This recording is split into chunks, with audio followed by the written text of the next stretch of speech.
Well, welcome back. Today is the final update. Back in September, I had my first interaction with the Colorado Springs Police Department, and it went something like this. Get inside. Get inside.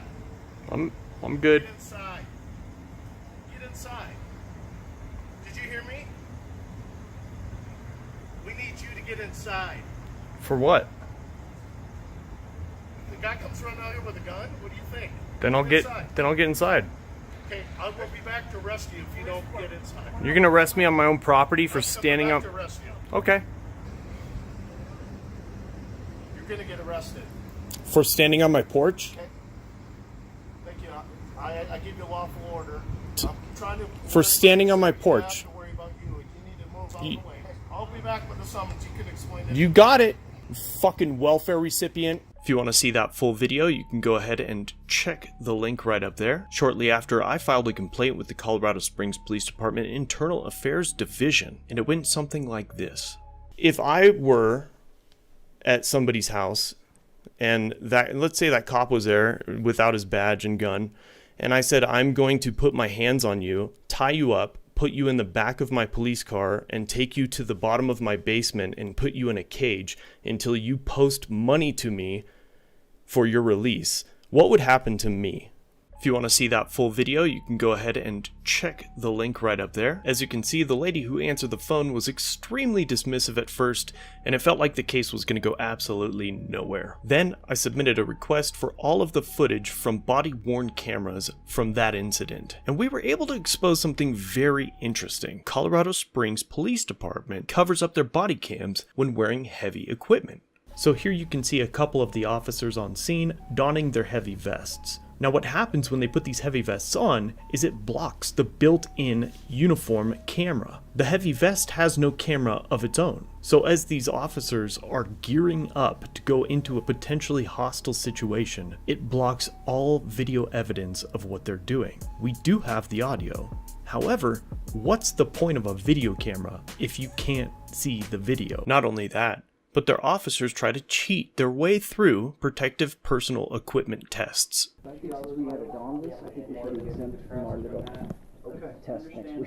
Yeah. Oh, I'm not going to do it. Oh, I'm walking it. Yeah, I do see I'm not doing my back. I'm not going to screw it up. Okay. If you want to see that full video, you can go ahead and check the link right up there. More than 3.5 months later, we finally have received an outcome from that internal affairs case. It reads, Dear Mr. LackLuster, this letter is in response to the complaint you made on September 26, 2019 regarding the actions of Colorado Springs employee, Officer David Nelson, badge number 230. The case was investigated by Commander Mary Rosenoff of the Stetson Hills Division. At the conclusion of the investigation, the case was reviewed by the employee's chain of command. After reviewing the case, it was determined the employee did violate department policy and procedures regarding discretionary judgment. As a result, the department has taken the appropriate administrative action. It is the policy of the Colorado Springs Police Department not to disclose the specific discipline rendered by the department. However, you can be assured that the department has addressed the violations. If you have any further questions regarding this investigation, you may contact Commander Mary Rosenoff at 719-444-3152. Sincerely, Lieutenant Raphael Chanza, Colorado Springs Police Department, Internal Affairs Section. So basically, at least we have something on record saying that he was reprimanded for violating policy and procedures regarding discretionary judgment. But it is a little irking that they won't disclose to the public what kind of disciplinary action was rendered. As you guys may remember as well, he is the officer involved in the ACLU case, Brown versus Colorado Springs. Why are you pulling me out of my car? Sir, take your hands off of me. I have not did nothing. I have not did nothing. I have no weapons. I have no weapons. You have no reason to pull me out of the car. This is assault. Turn around. Turn around. Turn around. You see this? You see this? Excessive force. And that's when Benjamin Brown is pulled out of the car, tripped, and thrown on his face and his head is aggressively pushed into the snow. You can check out that video here. He's had multiple dealings with the Professional Standards Division and has had disciplinary action on multiple occasions. But the guy's still on the job. Granted, he's been on the job for quite a while and he still is a regular officer and will probably never promote. But this guy makes nearly $250,000 a year, including salary, benefits, pension, deferred compensation, and in just one of the lawsuits against him, he cost the city of Colorado Springs, the people, $232,000 for violating the department policies and procedures regarding discretionary judgment and using excessive force. Why this guy hasn't been demoted down to dispatch, I don't know. But at least we have some finality to this case. Okay, I will be back to arrest you if you don't get inside. You're gonna arrest me on my own property for standing up? To arrest you. Okay. So now it's time to get your phones out.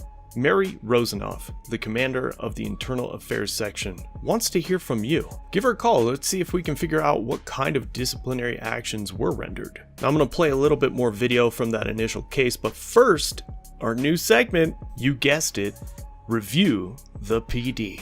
You know, I'm actually kind of surprised that 2.5 is fairly high for a police department, and it's a big city. We got 750,000 people here, and only 138 reviews. Let's start with Brittany Walker. Harassed by police, requested assistance during a car invasion. I'm assuming either it was a home invasion, maybe she put car, or she was getting carjacked. Was told to report it online while it was happening. I actually had a pretty in-depth conversation with Johnny 5-0 about this. He's the one who exposed me to it. Town of Castle Rock versus Gonzalez.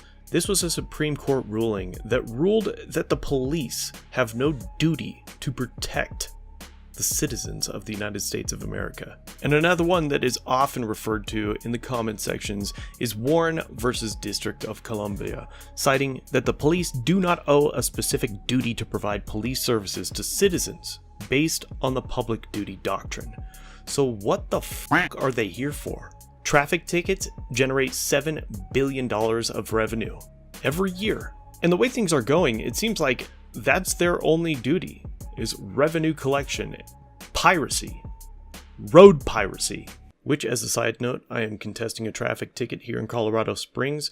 I've got plenty of evidence. We just did our discovery, subpoenaed a bunch of stuff, and I will let you know how that goes after trial. 6-man jury, April 10th. Be there if you want to. I even doctored up this pretty little video for them. If you guys got video evidence you need edited, let me know. I might be able to help. But back to the reviews.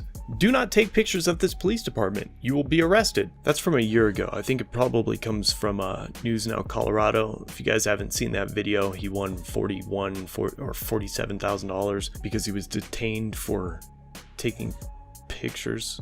I called to report that there may be a home invasion at my friend's house, and they told me to investigate myself. Once again, referred to Warren versus District of Columbia and Gonzalez versus Castle Rock. I just watched two Colorado Springs finest kidnap a citizen on the public sidewalk and immediately afterwards illegally detain people engaged in legal activity in public. Not okay. I'm positive those are from News Now Colorado. A lot of these are about getting fingerprints done, probably for the FBI background checks. More from California Guardian, tyrants. Photography is not a crime. Oath-breaking tyrants.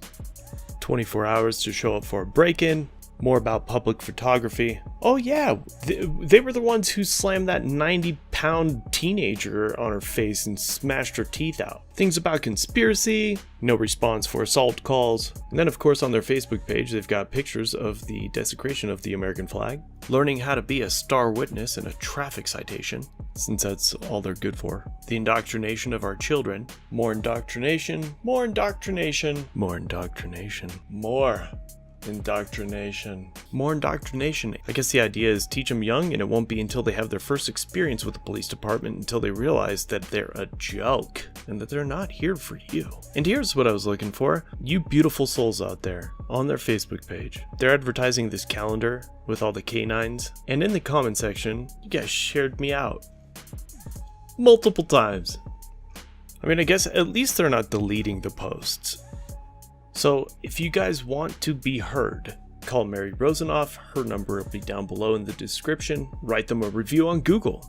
The link is below in the description. Or leave them a comment on Facebook. The link is down below in the description. Also down there are all links to my social media, Patreon, become a member, merch, all of the above. If you're new here, remember to like, share, comment, subscribe, hit the bell notification, turn on the all notifications, and I'll see you in the next one.